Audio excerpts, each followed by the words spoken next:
Bugungi videoda biz 2026 yilda yangilangan mashhur sedanlardan biri haqida gaplashamiz. Chevrolet Lacetti.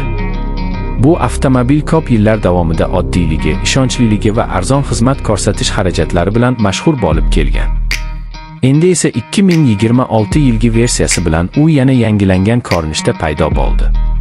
Keling, bu avtomobil nimasi bilan qiziqarli ekanini birgalikda ko'rib chiqamiz. Avvalo, Lacetti modeli avtomobil tarixida muhim o'rin tutadi. Bu model birinchi marta 2004 yilda ishlab chiqarila boshlagan va tez orada ko'plab mamlakatlarda mashhur bo'lib ketgan.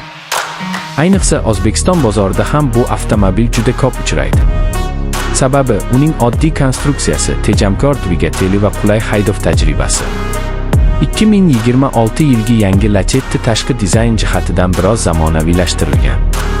Avtomobil old qismi yangilangan radiator panjarasi va zamonaviy LED faralar bilan jihozlangan. Bu esa mashinaga yanada sport uslubidagi ko'rinish beradi. Yon tomondan qaraganda esa klassik sedan shakli saqlab qolingan, ammo yangi disk dizaynlari avtomobilga yanada chiroyli ko'rinish beradi.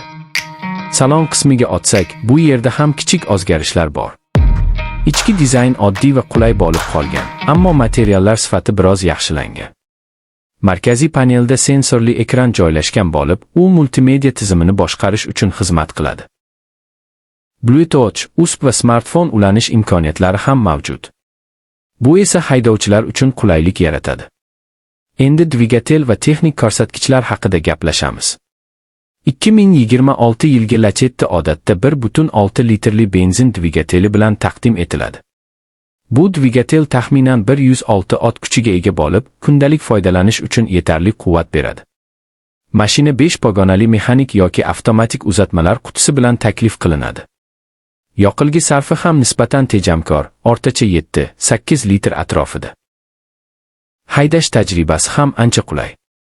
Rul boshqaruvi yengil va aniq, shahar sharoitida mashinani boshqarish oson.